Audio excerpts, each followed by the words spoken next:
Good morning. I'm going to say on the one of the rare injury also is a distal physeal injury. I like to have the ARS on this. How do you treat the 10-year-old child with the distal physeal injury? Close reduction with the plaster, close reduction with the screw, close reduction with the wire, or the open reduction and the wire.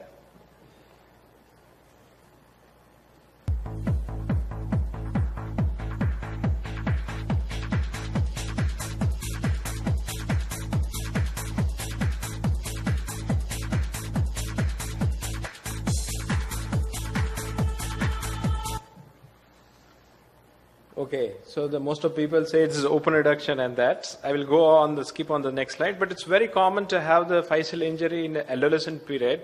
The reason being that when the child grows that, it is having as it's getting in the mature, the medial sides mature early, it fuses early, then the lateral side is not maturing early, it is fuses late. And that is the reason some of the transitional fractures that will have the adolescent fracture, Tillaux fracture and triplanar fracture. So I'm going to include some of the distal physeal injury. It's very important to do the clinical examination because some of the reports says the extensor retinacular syndrome can have the extension, toe extension weakness. So we need to be aware about that.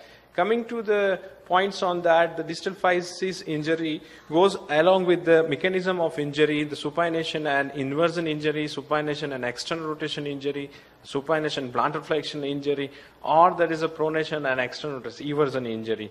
This commonest being is the supination and inversion injury. What is common on that? It's lined from it starts with the lateral distal fibula physis and the talus is tilted and it causes the compression on the medial aspect of the distal tibia, and furtherly it goes there, it's having displaced fractures like that. So what is the very common on that? The irrespective of the treatment, many times can lead to the distal physeal bar, and this is one of the commonest injury can lead to distal physeal bar. What are the basic principle of treating this? If we see about the undisplaced fractures of this injury, it can be treated with the cast. This is one of the common example there, or it's undisplaced injury when you're not sure about that it's getting displaced, you can fit with the percutaneous cast and put the fixation of the screw and put the cast by sparing about the physis. It is displaced fractures, but more than 2 mm displacements, it will require the close reduction and the screw fixation. One of the common example like that, it's going about the shear forces on the medial aspects. It's never been treated with the transphyseal, the pin on that. It required the screw fixation, and it can be confirmed with the intra-articular arthrogram to say about what is the joint congruity of these types. It can lead to the medial side Salter-Harris type 3 injury or type 4 injury. Type 3 injury, it can be treated with a single physeal screw. If it is type 4 injury, it can be treated with the 2 screws that would be parallel in nature but sparing about the physis. The second commonest injury is a pronation and external rotation injury. It can be treated with, it fracture sign goes on external rotation. It can be treated with cast, and there are the chances that when there is a persistent gap is there, it can be treated with the open reduction. Another injury is a supination and external rotation injury. The fracture lines runs like that. It can be treated with the internal rotation and can be treated with the cast. Another injury is a supination and plantar flexion injury. You need to fix with the plantar flexing the proximal fragment and fix with the screw from anterior posterior aspects.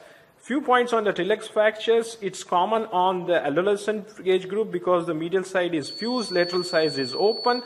Then what is required to have that with to see that whether it's a displaced fracture or undisplaced fracture. If it is undisplaced fracture, it can be treated with the cast. If it is displaced fracture like this, anterolateral fragment, it can be done with close reduction or the open reduction by putting about the screw on that. But depends on the injury, it will have the complication of the fractures on that. I like to conclude that fracture pattern depends on the age and mechanism of injury. Always suspect the physeal injury in distal tibia. Gentle reduction is must for the repeated. Gentle reduction is required most of cases. See about joint congruity in distal tibia fracture, and careful follow-up is required to see about the physis arrest. Thank you.